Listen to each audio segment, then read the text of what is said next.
Welcome to Chapter 9, Las Ciruelas, Plums. Before I start reading the chapter, I would like to remind you that there is a study guide explanation available on another file. So when you finish listening to Chapter 9, you can type in the search engine BPIS Esperanza Study Guide, and the file should come up.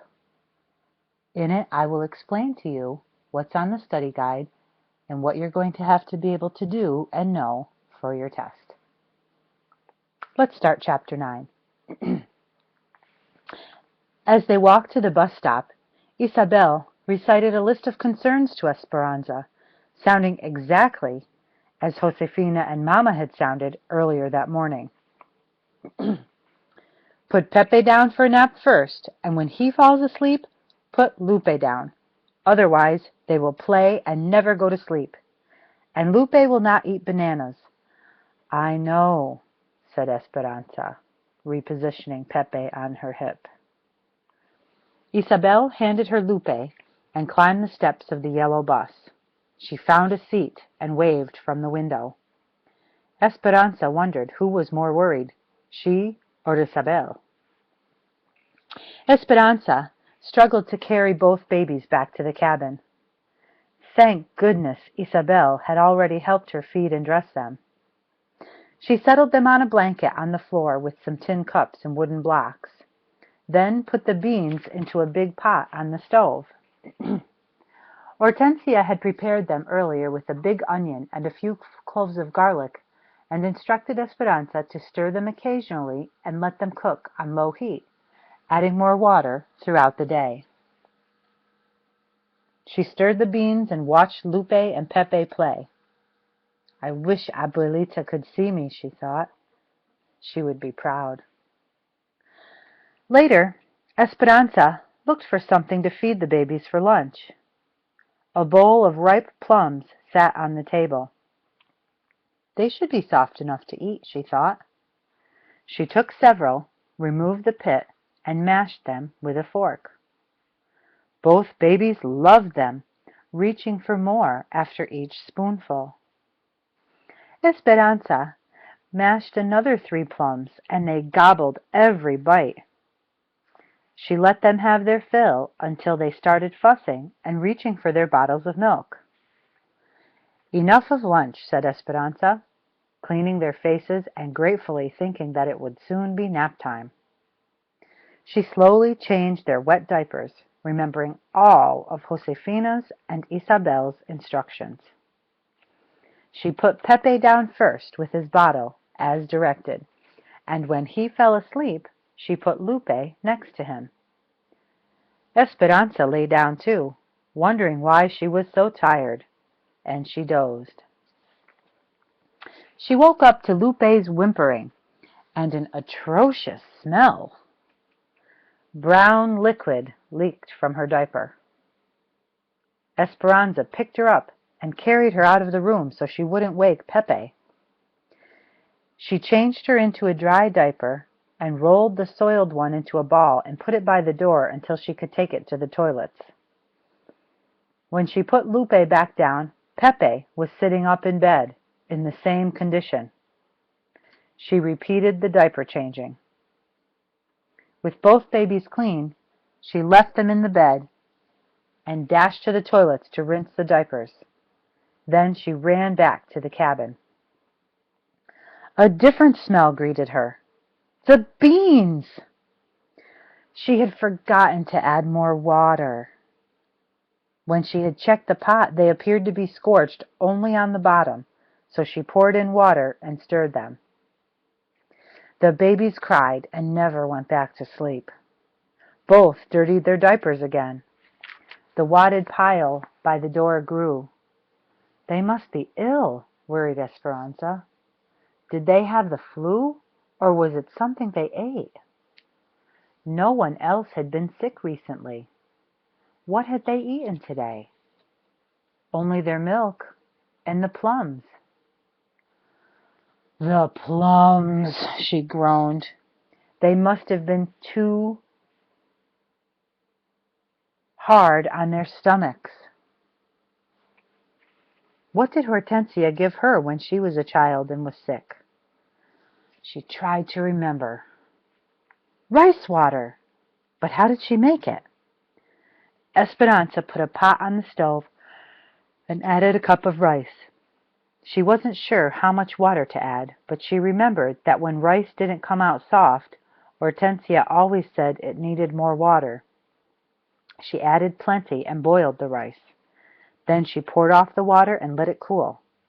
She sat on the floor with the babies and fed them teaspoons of rice water all afternoon, counting the minutes until Isabel walked through the door.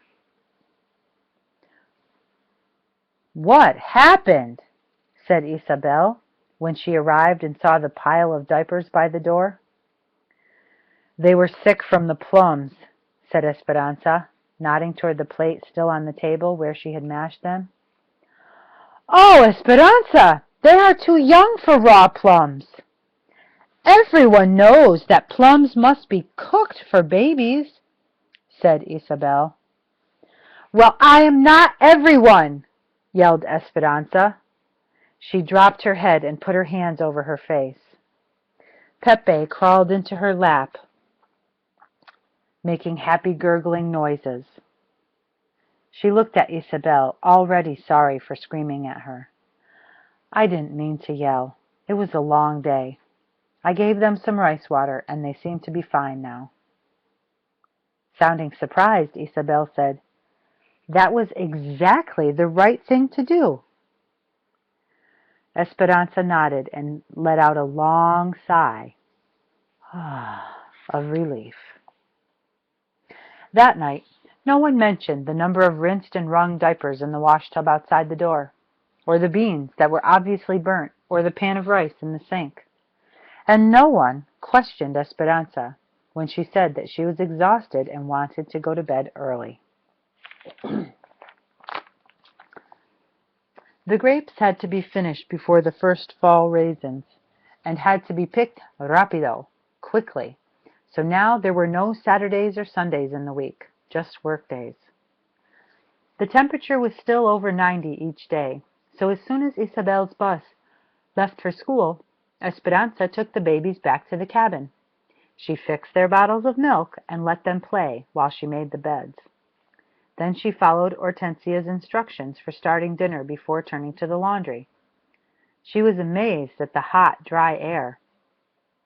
Often, by the time she had filled the clotheslines that were strung between the trees, she had only minutes to rest before the valley sun dried the clothes crisp and they were ready to fold.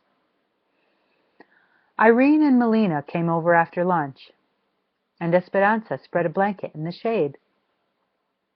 Esperanza liked Melina's company. In some ways, she was a young girl, sometimes playing with Isabel and Sylvia, or telling Esperanza gossip as if they were school friends. In other ways, she was grown up, with a nursing baby and a husband, and preferring to crochet with the older women in the evenings. "Do you crochet?" Melina asked.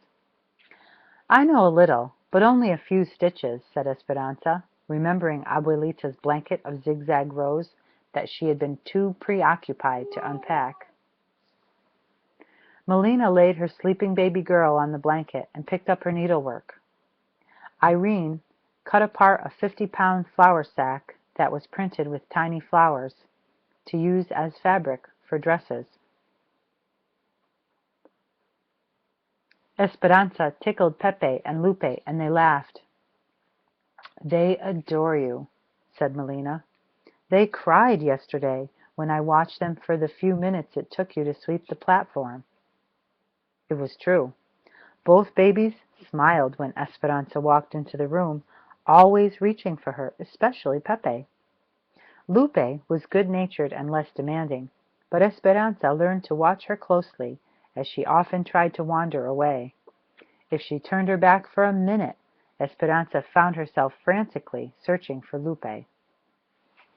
Esperanza rubbed Lupe's and Pepe's backs, hoping they would go to sleep soon, but they were restless and wouldn't settle even though they had their bottles. The afternoon sky looked peculiar, tinged with yellow, and there was so much static in the air that the baby's soft hair stuck out. "Today is the day of the strike," said Melina. "I heard that they were going to walk out this morning." "Everyone was talking about it last night at the table," said Esperanza. "Alfonso said he is glad that everyone from our camp agreed to continue working. He is proud that we won't strike." Irene continued working on the flour sack and shaking her head. "So many Mexicans have the revolution still in their blood.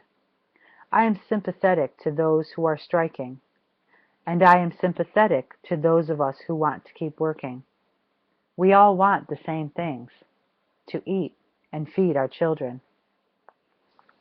Esperanza nodded. She had decided that if she and Mama were to get Abuelita here, they could afford not to strike. Not now, not when they so desperately needed money and a roof over their heads. She worried about what many were saying. If they didn't work, the people from Oklahoma would happily take their jobs. Then what would they do? A sudden blast of hot wind took the flour sack from Irene's hand and carried it to the fields. The babies sat up, frightened. Another hot blast hit them, but kept on, and when the edges of the blanket blew up, Lupe reached for Esperanza, whining. Irene stood up and pointed to the east. The sky was darkening with amber clouds, and several brown tumbleweeds bounced toward them. A royal of brown loomed over the mountains. "Una tormenta de polvo! Dust storm!" said Irene. "Hurry!" They picked up the babies and ran inside. Irene closed the door and began shutting the windows. "What's happening?" asked Esperanza.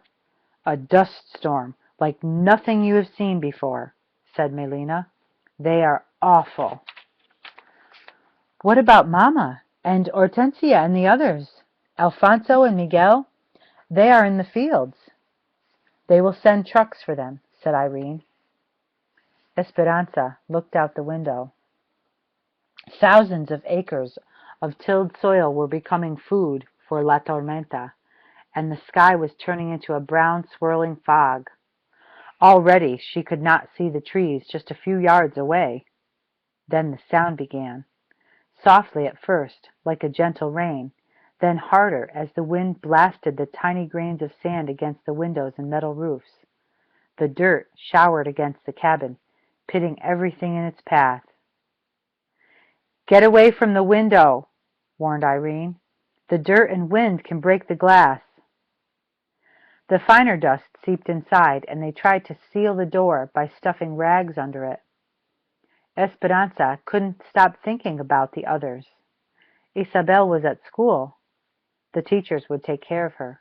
But Mama, Hortensia, and Josefina were in the open shed. She hoped the trucks would bring them soon. And the fields, she could only imagine. Alfonso and Juan and Miguel. Could they breathe? Irene, Melina, and Esperanza sat on the mattresses in the front room trying to calm the babies. There was no relief from the heat in the closed room, and soon the air was hazy. Irene dampened some towels so they could wipe the babies and their own faces. When they talked to one another, they tasted the earth. "How long does it last?" asked Esperanza. "Sometimes hours," said Irene. "The wind will stop first, and then the dust." Esperanza heard a meowing from the door. She ran to it and, pushing hard against the wind, opened it a crack. Isabel's kitten, Chiquita, darted in. There was no trace of her orange fur. The cat was powdered brown. The babies finally fell asleep, drowsy from the heavy air. Irene was right. The wind stopped, but the dust still swirled as if propelled by its own power. Irene and Melina left with Melina's baby, covered beneath a blanket, and rushed to their cabin. This concludes the first part of Chapter 9. Be sure to listen for the rest. where we will pick up on page 150.